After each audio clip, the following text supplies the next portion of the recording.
आज का हमारा टॉपिक है यंग का द्विरेखा चित्र प्रयोग। ठीक है, यंग ने क्या किया था कि जो हमारा व्यतिकरण है, क्या है, व्यतिकरण है। तो व्यतिकरण के लिए क्या किया था कि व्यतिकरण किस कंडीशन में होता है, किस कंडीशन में होता है। तो व्यतिकरण किस कंडीशन में होता है कि जब दोनों तरंगे क्या हो, कला संबद्ध हो और क्या हो, उनका जो आवृत्ति हो समान हो और उनकी गति एक ही दिशा में हो। ठीक है, एक ही दिशा में हो। तो यंग ने क्या किया था कि एक प्रयोग किया, यंग का द्विरेखा चित्र प्रयोग। इस प्रयोग में इन्होंने क्या किया कि जो है एक सोडियम लैंप लिया। उससे क्या हुआ कि एक उस सोडियम लैंप को एक पर्दे के सामने, मतलब स्लिट के सामने रखा। जैसा कि अगर हम कह दें कि दो प्रकाश स्रोत हों अलग अलग, अब उसमें ये तो हो नहीं सकता कि जो उनका आवृत्ति है और तरंग दैर्घ्य है वो दोनों का सेम ही हो। ये 100% हम नहीं कह सकते कि दोनों तरंगों की आवृत्तियां क्या हो, सेम हो या एक ही दिशा में गति करें। तो इसके लिए जो यंग ने किया, एक प्रयोग किया जिसे यंग का द्विरेखा चित्र प्रयोग कहा जाता है। इसके लिए यंग ने एक सोडियम लैंप लिया, यानी कि एक प्रकाश स्रोत, केवल एक प्रकाश स्रोत लिया। क्या लिया? Sodium lamp. इन्हें मतलब सोडियम लैंप लिया प्रकाश स्रोत के रूप में। ठीक है, इस तरीके से उसमें बल्ब लगा है। और क्या हुआ, इसके सामने, इस सोडियम लैंप के सामने एक स्लिट रखा। क्या रखा? स्लिट रखा इस तरीके से। ठीक है, स्लिट रखा और क्या किया कि इससे जो हमारी प्रकाश तरंगे निकलेंगी तो इस स्लिट पर पड़ी, ताकि क्या हुआ, इस स्लिट पर पड़ी। तो इस स्लिट में इन्होंने क्या किया, दो समांतर छिद्र कर दिए। क्या कर दिए? दो समांतर छिद्र कर दिए और उसमें से क्या, प्रकाश तरंगे निकलने लगी। और किस डायरेक्शन में? एक ही डायरेक्शन में। यानी कि एक ही प्रकाश स्रोत लिया, उसको क्या कर दिया, दो तरंगों में विभाजित कर दिया। विभाजित कैसे हुआ? जो हमारा स्लिट है उसमें दो छिद्र कर दिया, दो समांतर छिद्र कर दिया। अब यहाँ पर हम ये कह सकते हैं कि ये जो तरंगे निकल रही हैं वो एक ही प्रकाश स्रोत से निकल रही हैं, एक ही प्रकाश स्रोत से निकल रही है। तो एक ही प्रकाश स्रोत से निकलने का मतलब क्या हुआ कि जो तरंगों की तरंगदैर्घ्य होगी या आवृत्ति होगी, क्या होगी, दोनों तरंगों की बराबर होगी। क्यों बराबर होगी? क्योंकि दोनों तरंगे क्या हैं, एक ही प्रकाश स्रोत से निकल रही हैं। दोनों तरंगे कहाँ निकल रही हैं? एक ही प्रकाश स्रोत से निकल रही हैं। अगर हम अलग अलग प्रकाश स्रोत लेते तो ये हम 100% कह नहीं सकते हैं कि उनका क्या होगा, तरंगदैर्घ्य या आवृत्ति समान होगा। 100% हम ये नहीं कह सकते। और एक चीज और, व्यतिकरण होने के लिए दोनों तरंगों का क्या, जो आवृत्ति है वो बराबर होना चाहिए और दोनों एक ही दिशा में गतिशील होनी चाहिए। और उनका जो कला है, कला क्या होना चाहिए, कला संबद्ध होनी चाहिए। मतलब कि कला संबद्ध होनी चाहिए, तब जाके उस कंडीशन में क्या होगा, व्यतिकरण होगा। ठीक है, व्यतिकरण के लिए हमने आवश्यक शर्त बताया था। क्या बताया था? दोनों तरंगे कला संबद्ध होने चाहिए, तरंगदैर्घ्य और आवृत्तियां बराबर होनी चाहिए। ठीक है, और क्या बताया था? आयाम लगभग बराबर होना चाहिए, तब जाके क्या होता है, व्यतिकरण होता है। ठीक है, तो उसके लिए यंग ने क्या किया, एक सोडियम लैंप लिया और उसके सामने एक स्लिट रखा और उस स्लिट में दो समांतर छिद्र बना दिए। जब ये प्रकाश तरंगे यहाँ से निकली तो इन दो छिद्रों से क्या हुआ, प्रकाश तरंगे आगे बढ़ी। अब ये प्रकाश तरंगे जो हैं एक ही प्रकाश स्रोत से निकल रही है। इसका मतलब हम कह सकते हैं कि इन तरंगों की क्या आवृत्तियां क्या होंगी, बराबर होंगी और दोनों एक ही दिशा में गतिशील होंगी। क्यों होंगी? क्योंकि दोनों तरंगे जो हैं एक ही प्रकाश स्रोत से निकल रही हैं। अब क्या हुआ, जब ये तरंगे आगे बढ़ी तो यंग ने क्या किया, एक पर्दा लगा दिया। क्या कर दिया? एक पर्दा लगा दिया। और यहां पर जब तरंगे इस पर्दे पर पड़ी, क्या हुआ, ये पर्दा है। ठीक है, यहां से क्या हुआ, जब तरंगे आगे बढ़ी और इस पर्दे पर पड़ी तो यहां पर दो कंडीशन क्या हुआ, जो है पहले हुआ क्या, ये है डार्क। क्या है? डार्क का मतलब अंधेरा। डार्क मतलब अंधेरा, और ये है ब्राइट। ब्राइट का मतलब चमकीला। फिर उसके बाद यही क्रिया हुई आगे, डार्क, फिर ब्राइट, ठीक है, फिर से डार्क, और फिर से क्या हुआ, ब्राइट हुआ। मतलब कि ये बार बार ऐसे होता रहा इस तरीके से। अब जहां पर क्या होगा, ब्राइट होगा, वहां पर क्या होगा, संपोषी व्यतिकरण होगा। क्या होगा, संपोषी व्यतिकरण होगा। क्यों होगा, क्योंकि वहां पर जो हमारी तीव्रता होगी अधिकतम होगी। तीव्रता अधिकतम तो संपोषी व्यतिकरण तो वहां पर हमको कौन सी फ्रिंज मिलेगी, दो फ्रिंजें मिलेंगी। जहां पर ब्राइट होगा वहां पर हमको दीप्त फ्रिंज मिलेगी। क्या मिलेगी, दीप्त फ्रिंज। जहां पर क्या होगा, ब्राइट होगा वहां पर हमको दीप्त फ्रिंज मिलेगी। क्या मिलेगी, दीप्त फ्रिंज। किस कंडीशन में, ब्राइट, क्या होगा, ब्राइट। और व्यतिकरण कौन सा होगा, संपोषी। क्या होगा, संपोषी कब होता है, जब तीव्रता क्या हो, अधिकतम हो। मतलब कि तीव्रता अधिकतम तो संपोषी व्यतिकरण तो दीप्त फ्रिंज मिलेगा। अब उसके बाद क्या हुआ, ये डार्क है। क्या है, डार्क मतलब अंधेरा। वो देखा था, शक्तिमान आता था पहले और किलबिश होता था ना, तो क्या कर रहा है, अंधेरा कायम रहे ना, तो वैसे ये भी कर रहा है कि यहाँ पर अंधेरा कायम रहेगा। और डार्क मिल रहा है ना, तो यहाँ पर क्या होगा, विनाशी व्यतिकरण होगा। विनाशी व्यतिकरण क्या होगा, यहाँ पर जो तीव्रता होगी न्यूनतम होगी, तो यहाँ पर कौन सा फ्रिंज मिलेगा, हमको मिलेगा अदीप्त फ्रिंज। डार्क होगा तो अदीप्त फ्रिंज। क्या मिलेगा, अदीप्त फ्रिंज। ये हो गया अदीप्त फ्रिंज। और डार्क है ना, डार्क और विनाशी व्यतिकरण होगा। क्या होगा, विनाशी व्यतिकरण, और तीव्रता क्या होगी, न्यूनतम होगी। ठीक है, जहां पर क्या होगा, तीव्रता अधिकतम होगी वहां संपोषी व्यतिकरण, और जो फ्रिंज मिलेगा दीप्त फ्रिंज मिलेगा। और जहां पर तीव्रता न्यूनतम होगी वहां पर अदीप्त फ्रिंज मिलेगा।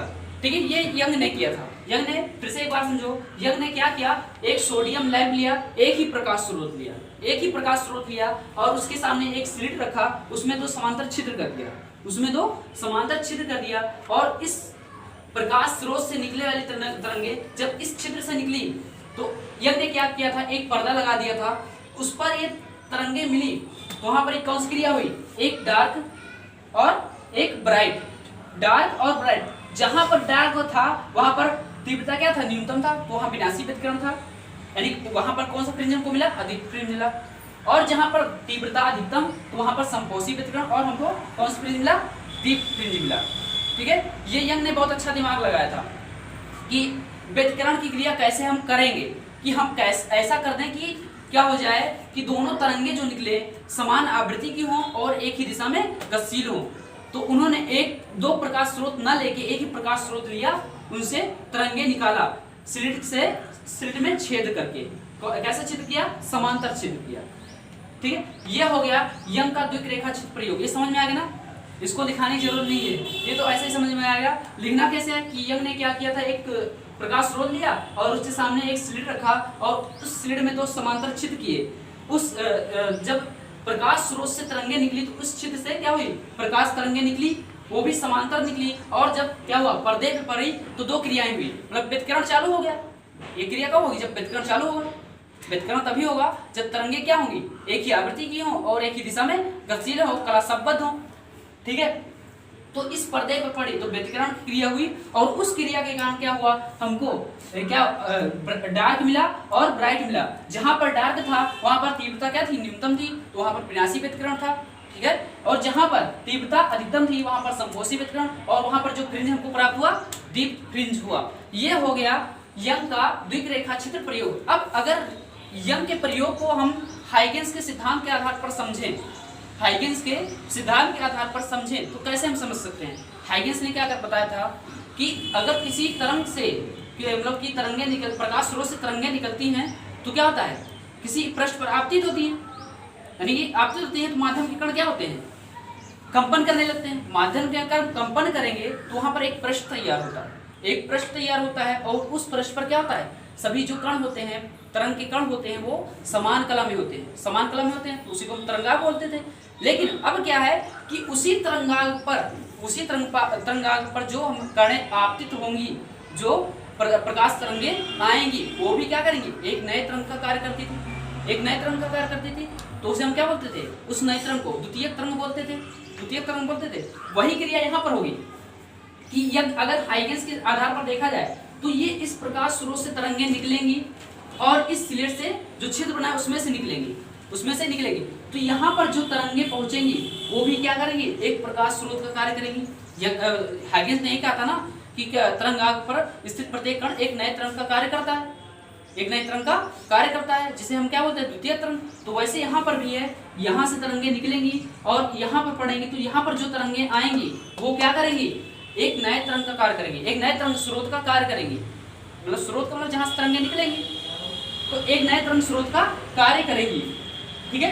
तो ये आगे बढ़ेंगी, नए तरंग का स्रोत का कार्य करेंगी, तो ये इन नए तरंगों को क्या करेंगे, हम कहेंगे द्वितीय नए तरंग कहेंगे। क्या कहेंगे, द्वितीय तरंगे कहेंगे।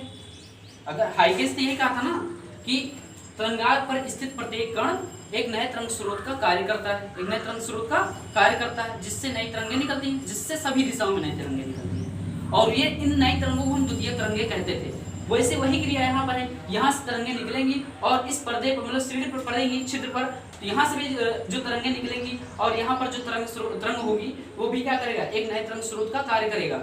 ये आगे बढ़ेंगी, यही क्रिया चलती रहेगी, यही क्रिया चलती रहेगी। तो इस प्रकार से हाइगेंस के सिद्धांत के आधार पर यंग का द्विरेखा छिद्र का प्रयोग सफल हुआ, ठीक है।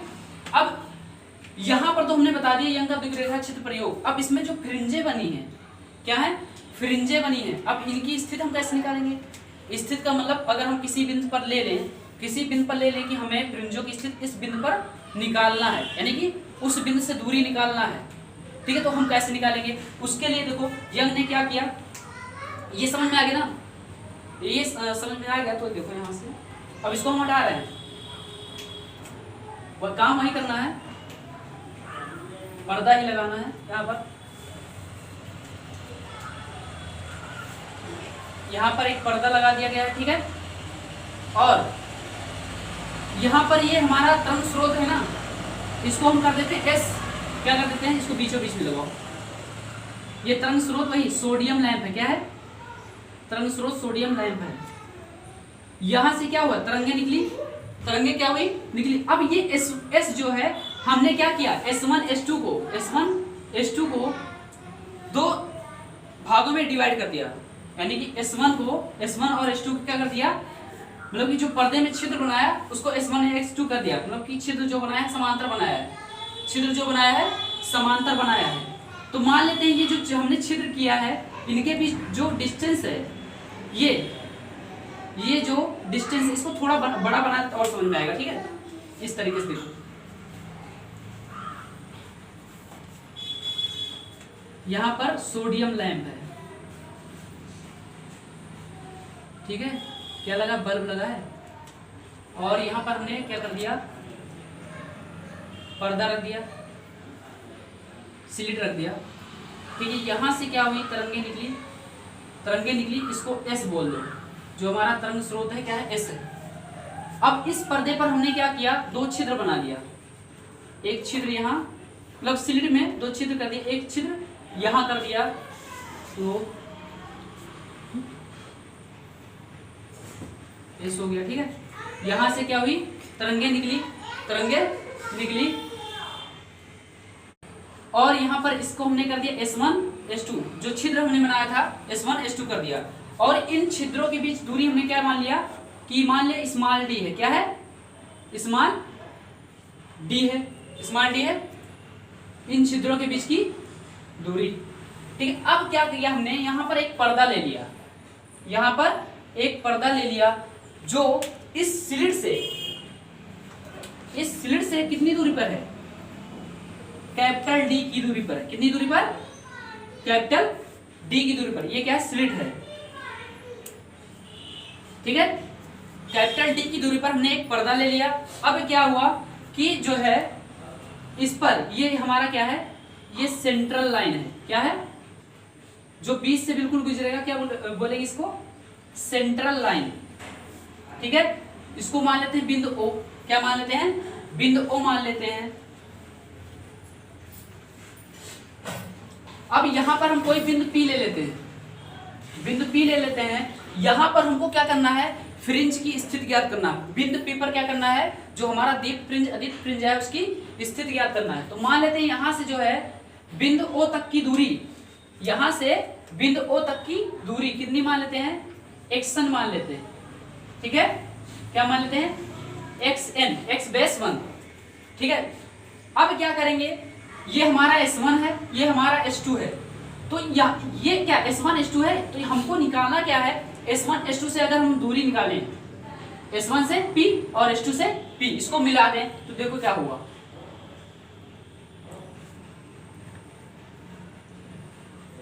इस तरीके से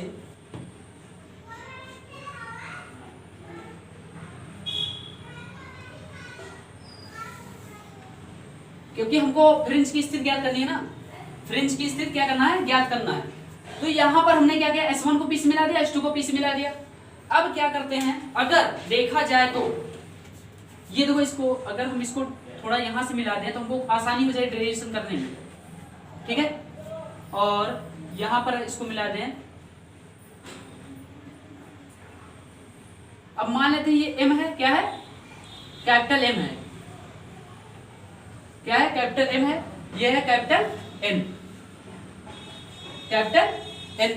अब ध्यान से देखना यहाँ पर ये वाला एंगल, ठीक है, और ये वाला एंगल 90 है, तो एंगल ये भी क्या होगा, 90 ही होगा, 90 ही होगा। हमने क्या किया, एक सोडियम लैंप लिया, मतलब कि एक प्रकाश तरंग स्रोत लिया, उसके सामने एक क्या किया, स्लिट रख दिया और उस स्लिट में 2 समांतर छिद्र कर दिए, उस स्लिट में 2 समांतर छिद्र कर दिया, और उस छिद्र से क्या होगा, तरंगे निकली, और एक पर्दा हमने रख दिया है, क्या कर दिया है, पर्दा रख दिया। उस पर्दे पर पड़ी तो व्यतिकरण शुरू हो गया, व्यतिकरण शुरू हुआ तो क्या हुआ, दीप्त और अदीप्त फ्रिंजें मिली। व्यतिकरण जहां पर तीव्रता अधिकतम थी वहां पर हमको दीप्त फ्रिंज मिला था, और जहां पर तीव्रता न्यूनतम थी वहां पर अदीप्त फ्रिंज मिला था।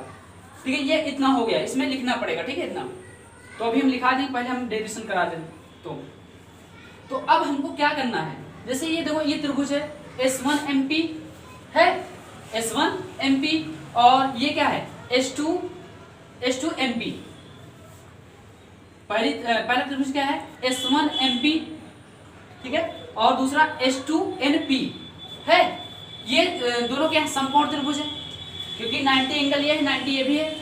और एक चीज यहाँ पर ध्यान से देखना, अगर ये डिस्टेंस हम निकालें, ये वाली देखो, ये हमारा सेंट्रल लाइन है ना, क्या है, सेंट्रल लाइन है, तो ये डिस्टेंस कितना निकल जाएगा, हमने दोनों स्मॉल डी माना है, स्मॉल डी माना है, और इस स्मॉल डी के बीचों बीच से हमने सेंट्रल लाइन निकाला है। इस स्मॉल डी के बीचों बीच से क्या किया है, सेंट्रल लाइन निकाला है। तो बीचों बीच से निकाला गया, दूरी क्या हो जाएगी, आधी हो जाएगी, आधी होगी, तो ये क्या हो जाएगा, D/2 हो जाएगा, क्या हो जाएगा, D/2, और ये भी कितना हो जाएगा, D/2, D/2। कहां से कहां तक, सेंट्रल लाइन से। S1 की दूरी सेंट्रल लाइन से कितना हो जाएगा, D/2, S2 की दूरी सेंट्रल लाइन से कितना हो जाएगा, S2 हो जाएगा, और D/2, क्योंकि S1 S2 के बीच हमने डिस्टेंस क्या लिया, स्मॉल डी लिया है। स्मॉल डी सेंट्रल लाइन को मतलब क्या, बीचों बीच से जाए ना, बीचों बीच से जाए, तो ये D है, अगर D का आधा करेंगे तो D/2 हो जाएगा, D/2 हो जाएगा। तो S1 की दूरी कहां से, सेंट्रल लाइन से, क्या हो जाएगा, D/2 हो जाएगा, और S2 की दूरी सेंट्रल लाइन से D/2 हो जाएगा, यानी दोनों दूरियां सेंट्रल लाइन से क्या होंगी, समान दूरी पर होंगी। अब ध्यान से देखना, हम त्रिभुज लेते हैं, त्रिभुज कौन सा त्रिभुज, समकोण त्रिभुज है ना, पाइथागोरस पर मैं अप्लाई करेंगे।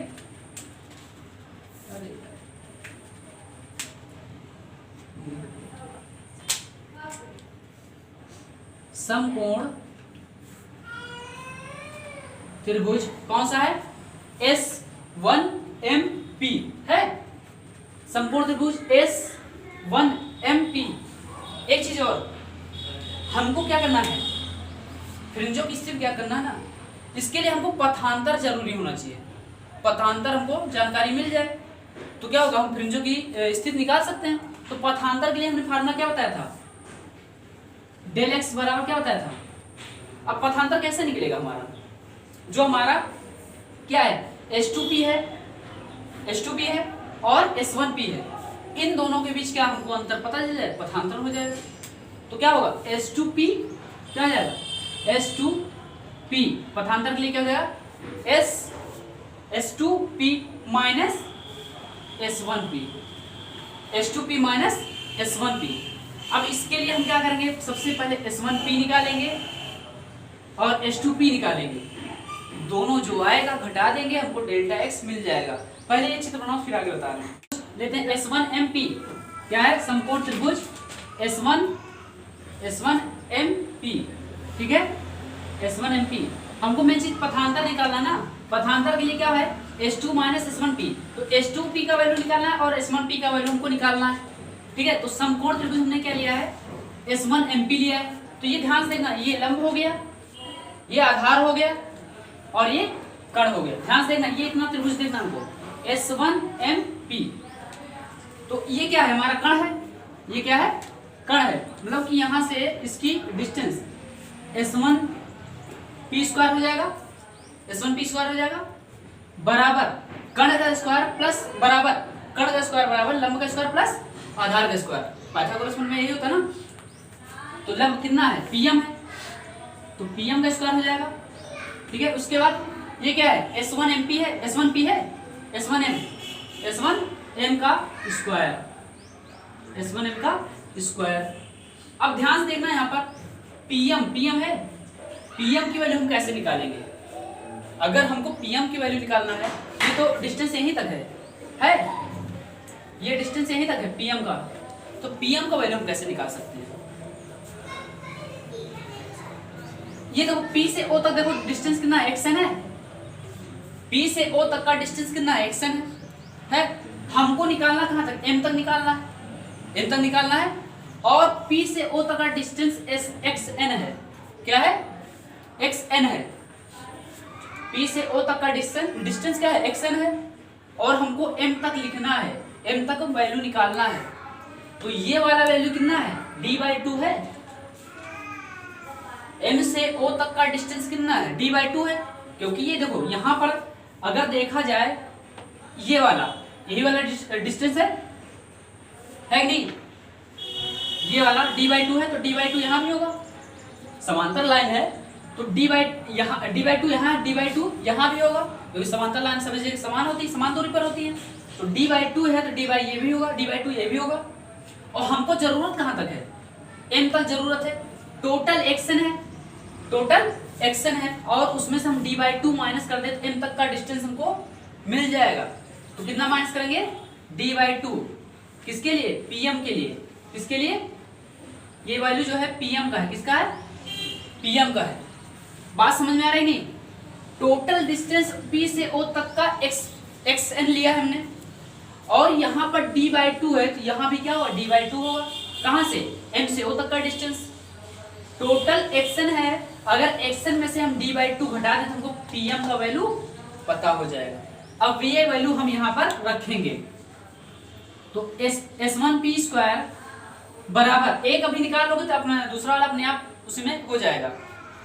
तो PM का वैल्यू कितना है, xn माइनस d/2 का होल स्क्वायर प्लस, अब S1M है, क्या है S1M, तो S1M है, ये डिस्टेंस कितना होगा, हमने क्या लिया है कैपिटल D, तो कैपिटल D ये है तो कैपिटल D ये भी होगा, कैपिटल D ये भी होगा। अब पर्दा तो ये है नहीं कि कहीं दूरी पर कहीं ज्यादा पर मतलब नजदीक हो, पर्दा बिल्कुल सही दूरी पर रखा गया है, मतलब कि एक निश्चित दूरी पर, ठीक है। तो जब ये D है तो D ये भी, ठीक है। तो क्या हो जाएगा यहाँ पर D स्क्वायर हो जाएगा। इसको हम इस तरीके से लिख दें, थोड़ा ध्यान से देखना, D स्क्वायर हम पहले लिख रहे हैं, D स्क्वायर पहले लिख रहे हैं, और प्लस xn माइनस d/2 का होल स्क्वायर, ठीक है। यहाँ पर हम एक काम कर रहे हैं, ध्यान से देखना, S1P स्क्वायर इक्वल टू हम D स्क्वायर यहाँ पर कॉमन ले रहे हैं, D स्क्वायर क्या कर रहे हैं, कॉमन ले रहे हैं, तो यहाँ पर कितना बचेगा, 1 बचेगा, यहाँ पर 1 बच जाएगा और प्लस, अब इसके साथ तो डी स्क्वायर है नहीं, इसके साथ डी स्क्वायर नहीं है, तो हम क्या कर देंगे, भाग कर देंगे, इसके भाग में क्या कर देंगे, डी स्क्वायर कर देंगे, क्योंकि हमने डी स्क्वायर कॉमन लिया है। अब जिसके साथ नहीं उसमें भाग कर दो, तो क्या आ जाएगा, xn minus d by two का स्क्वायर बटे डी स्क्वायर। डी स्क्वायर हमने क्या क्यों लिखा, इसलिए लिखा क्योंकि हमने डी स्क्वायर कॉमन लिया है, बटे में लिख दिया।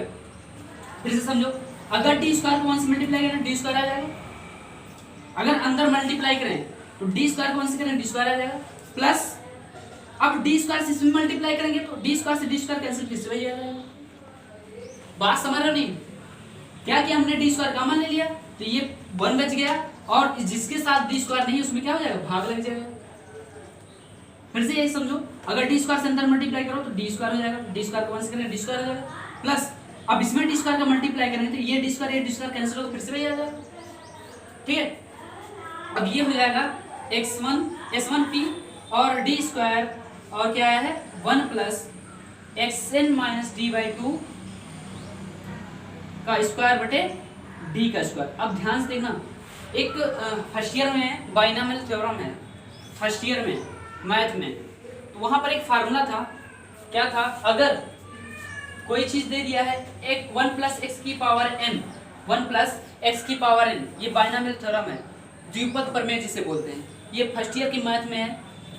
1 प्लस एक्स की पावर n, तो हम इसको इस रूप में लिखते हैं, किस रूप में, 1 प्लस nx लिखते हैं। क्या लिखते हैं, 1 प्लस nx, यानी कि जो हमारा पावर है उसको गुणा कर देते हैं किससे, x से, 1 प्लस nx। अब यहाँ पर ध्यान से देखना, यहाँ पर एक चीज छूटा है, छूटा क्या है, इसका रूट हटाओ, इसका स्क्वायर हटाओ, स्क्वायर हटाएंगे तो अभी उसकी जरूरत पड़ेगी। यहाँ पर स्क्वायर हटाएंगे क्या हो जाएगा, s1p हो जाएगा, s1p।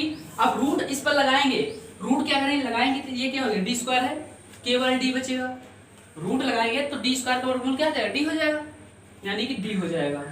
और रूट में क्या होगा, 1 प्लस यहाँ पर क्या हो जाएगा, xn minus d by two का होल स्क्वायर बटे डी का स्क्वायर, बटे डी का स्क्वायर। ठीक है, आगे इसको सॉल्व करते हैं, तो यहाँ पर ध्यान देखना, s1p बराबर डी का क्या हो गया, डी ही हो गया। और एक चीज, अगर रूट होता तो उसकी पावर हम क्या लिख सकते हैं, 1/2, 1/2 लिख सकते हैं ना। अगर रूट होता है तो उसको क्या लिखते हैं, 1/2 लिखते हैं, तो इसको हम इस रूप में लिख सकते हैं, देखो 1 plus xn minus d by to बटे डी स्क्वायर का पावर क्या हो जाएगा, 1/2। 1/2 क्यों लिख रहे हैं, हम रूट को लिख सकते हैं 1/2, अगर किसी पर रूट लगा है तो उसका घात हम क्या लिख सकते हैं, 1/2। पहले इतना करो, फिर देखो हमको क्या करना है, एक द्विपद प्रमेय फार्मूला है फर्स्ट ईयर में, 1 प्लस एक्स की पावर n को हम क्या लिख सकते हैं, 1 प्लस nx, 1 प्लस nx। अब ये देखो उसी रूप में है, उसी रूप में कैसे है, ये पूरा हमारा x की जगह पर दिया है, टोटल क्या दिया है, x की जगह पर दिया है। ठीक है, तो 1 प्लस एक्स की पावर 1/2 है, x की जगह ये दिया है पूरा हमारा xn minus d by to D square है, तो इसको हम क्या लिखेंगे, 1 प्लस nx, n क्या है, 1/2 है, यहाँ पर n क्या है, 1/2 है। तो अगर हम वो फार्मूला अप्लाई करें इस पर तो क्या हो जाएगा, s1p equal to D, bracket में क्या हो जाएगा, 1 प्लस ये 1/2 क्या लिख गया, n लगा है ना, तो n हो गया आगे, x के आगे क्या हो गया, n आ गया, तो 1/2 क्या हो जाएगा, आगे आ जाएगा। अंदर क्या रहेगा, यहाँ होल स्क्वायर है,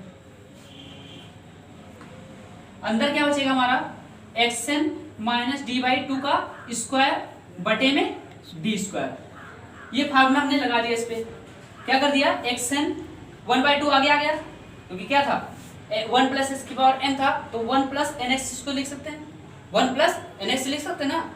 n का मतलब यहाँ पर n का वैल्यू 1/2 दिया है, n का वैल्यू 1/2 दिया है, तो n आगे आ गया है ना x के, तो वैसे यहाँ पर क्या हुआ, 1/2 आगे आ गया, और ये पूरा x की जगह पर दिया था, पूरा हमारा ये क्या है, x की जगह पर है। ठीक है, तो हमने फार्मूला अप्लाई किया तो क्या हो गया, s1p बराबर d, 1 plus 1/2 xn minus d by two का होल स्क्वायर बटे डी स्क्वायर। इतना यहाँ तक क्लियर है। ठीक है, अब उसके बाद हम आगे क्या करते हैं, इसी में s1p बराबर, अब d से अंदर हम मल्टीप्लाई कर देते हैं, d से अंदर मल्टीप्लाई करेंगे तो ये d का 1 से होगा तो d हो जाएगा, d का 1 से होगा तो डी हो जाएगा प्लस, अब इसमें डी का मल्टीप्लाई करते हैं तो यहाँ डी स्क्वायर है, क्या है डी स्क्वायर है और 1/2 है, तो एक डी से डी कैंसिल होगा, एक डी नीचे डी बचेगा क्योंकि स्क्वायर है और यहाँ पर डी की पावर 1 है, तो क्या बचेगा हमारा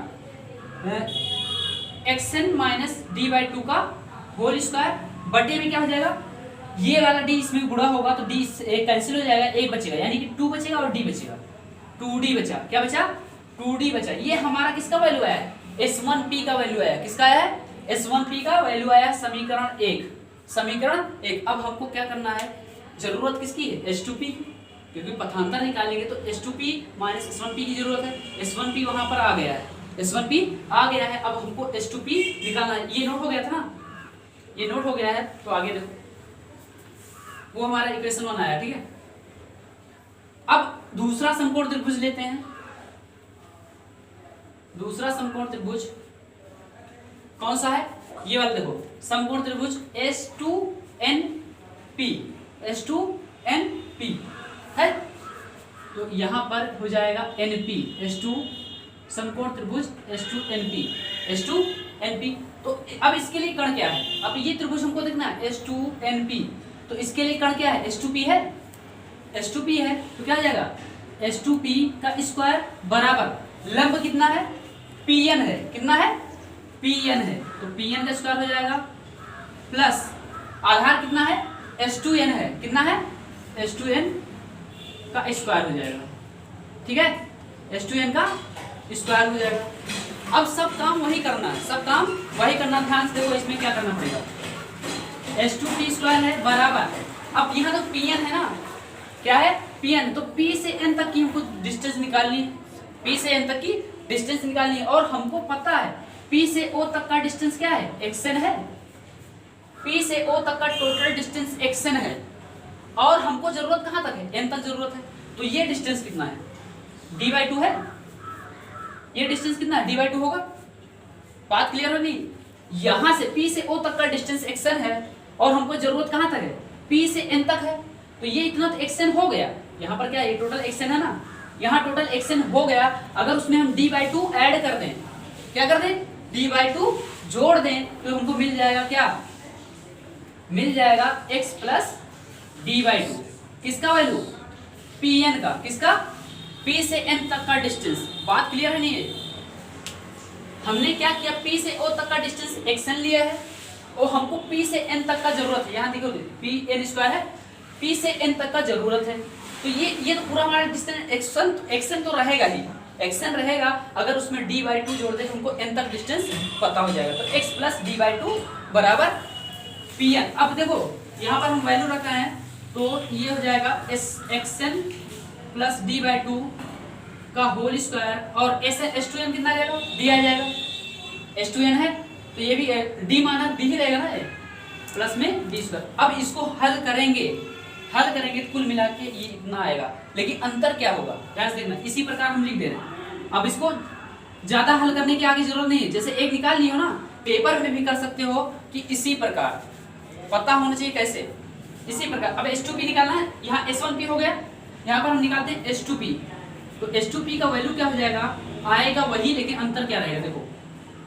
D प्लस क्या हो जाएगा xn प्लस, जहां पर वहां क्या है xn माइनस d/2 है, यहाँ पर क्या हो जाएगा xn प्लस d/2 का होल स्क्वायर बटे में क्या हो जाएगा 2d हो जाएगा, ठीक है। अंतर केवल आएगा क्या प्लस माइनस का, उसमें माइनस में आएगा, इसमें प्लस में आएगा, दोनों को उतना ही हल करेंगे तो ये समीकरण 2 ले लेते हैं, समीकरण 2 ले लेते हैं। अब देखो पथांतर के लिए फार्मूला क्या है, del x equal to S2P minus S1P है, अब इसमें हम रखते हैं del x equal to S2P minus S1P, ये इतना क्लियर हो नहीं, क्लियर है ना, वो उतना ही आएगा, केवल अंतर हो जाएगा प्लस माइनस का, तो प्लस हो गया, ठीक है। अब S2P का वैल्यू रखो यहाँ पर, तो del x equal to S2P का वैल्यू क्या है d plus xn plus d/2 का होल स्क्वायर बटे में क्या है 2d है बटे में 2d है। अब माइनस लगाएंगे और इसको हम ब्रैकेट में पहले कर दे रहे हैं, क्या है S1P का वैल्यू, S1P का वैल्यू रखना है, तो d plus xn minus d/2 का होल स्क्वायर बटे 2d, ठीक है। ये नोट हो गया है ना, ये नोट हो गया ना, नहीं हुआ? चलो आगे देखो, अब इसमें क्या करना है, सब तो हमको मिल गया ना, अब आगे इसको सॉल्व करते हैं, देखते हैं क्या आता है। ध्यान से देखो, यहाँ डेल एक्स क्या निकल के आएगा, डेल एक्स इक्वल टू, यहाँ पर डी है तो d plus x n plus d by two का होल स्क्वायर बटे 2d, और ये क्या हो जाएगा माइनस डी, और ये वाला प्लस क्या हो जाएगा, जब ब्रैकेट खुलेगा तो ये क्या हो जाएगा, इस माइनस प्लस को माइनस कर देगा, तो ये हो गया माइनस, और x n minus d by two का होल स्क्वायर बाई 2। देखो अब ये ब्रैकेट खुला क्या हो गया, ये माइनस हो गया ना, ये डी कैंसिल हो गया, तो डेल एक्स इक्वल टू क्या हो जाएगा, दोनों में क्या है, हर बराबर है ना, हर क्या है, बराबर है, तो ये क्या हो जाएगा, x n plus d by two का होल स्क्वायर और minus x n minus d by two का होल स्क्वायर, और बटे में क्या बचेगा 2d, क्या हो जाएगा 2d, तो डेल एक्स इक्वल टू क्या हो जाएगा, अगर इसका होल स्क्वायर खोलते हैं तो क्या हो जाएगा, एक्स एन का square plus d by two का होल स्क्वायर क्या होगा, डी स्क्वायर बाई 4 और प्लस 2ab, अब 2 आएगा तो उस वाले 2 से 2 का कैंसिल होगा, बचेगा एक्स एन डी, ठीक है, और ब्रैकेट बंद, ये हो जाएगा एक्स एन स्क्वायर, इसमें भी वही a माइनस बी का होल स्क्वायर लगाएंगे तो डी स्क्वायर बाई 4 हो जाएगा, और माइनस एक्स एन डी हो जाएगा, और बटे में क्या है 2d, 2 कैपिटल डी, तो del x equal to bracket खोलेंगे x n square plus d square by 4 minus plus x N d, और माइनस, अब जहां जहां प्लस होगा वहां माइनस, जहां जहां माइनस होगा वहां प्लस, ब्रैकेट खुलेगा तो एक्स एन स्क्वायर और माइनस डी स्क्वायर बाई 4 और ये प्लस हो जाएगा, एक्स एन डी हो जाएगा, और बटे में क्या बचेगा 2d, बटे में 2d, डी स्क्वायर 4 से डी स्क्वायर बाई 4 से कैंसिल, एक्स एन स्क्वायर से एक्स एन स्क्वायर कैंसिल, बचा क्या, डेल एक्स इक्वल टू, ये एक्स एन डी है, ये एक्स एन डी, क्या देगा 2 x n n d, 2 x N D by 2d, तो 2 से 2 कैंसिल हो गया, तो डेल एक्स इक्वल टू क्या आ गया, x N D by capital D, यह है पथांतर, क्या निकल के आया हमारा, पथांतर निकाल के आया, ये तो पथांतर हो गया। अब हमको निकालना है दीप्त और अदीप्त फ्रिंज के लिए, मतलब कि दीप्त का मतलब अधिकतम तीव्रता के लिए, अदीप्त का मतलब न्यूनतम तीव्रता के लिए, क्या निकालना, पथांतर निकालना है, मतलब कि फ्रिंज की स्थिति, दीप्त फ्रिंज की अदीप्त फ्रिंज की स्थिति, तो इधर तो हो गया था ना ये,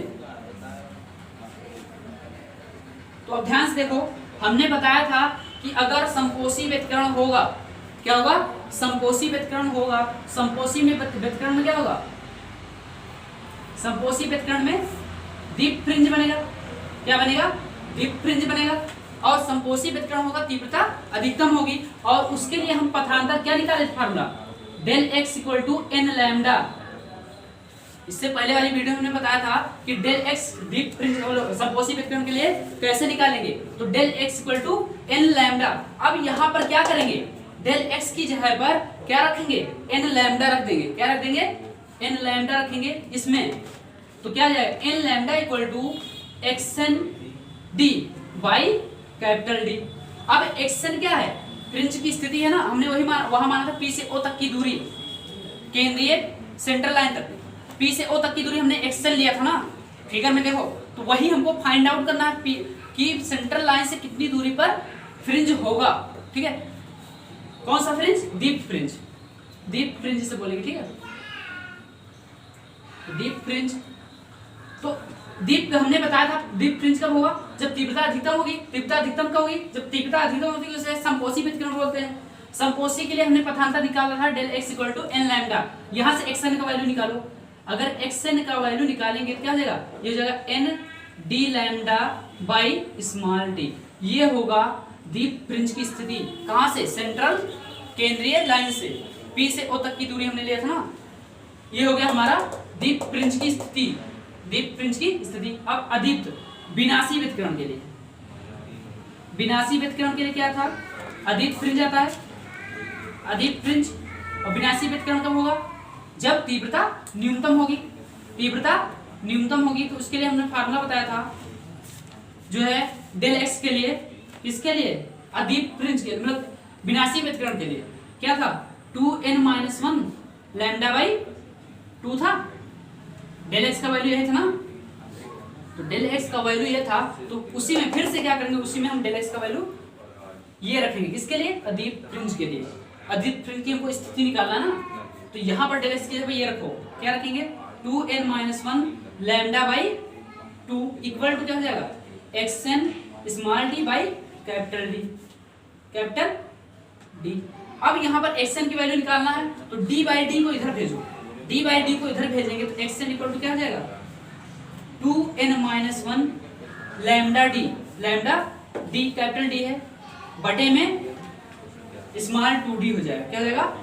बटे में स्मॉल 2d। ये होगा हमारा अदीप फ्रिंज की स्थिति। कहाँ से? सेंट्रल लाइन से, सेंट्रल लाइन से अदीप फ्रिंज की दूरी हो जाएगी, स्थिति। यही करना था, हमने लिखा नहीं पहले कि फ्रिंज की स्थिति हमको निकालना है, अदीप व अदीप फ्रिंज की, ठीक है। ये हो गया पूरा डेरिवेशन, लेकिन बहुत ही इंपॉर्टेंट डेरिवेशन है, इसको जाके तैयार करना।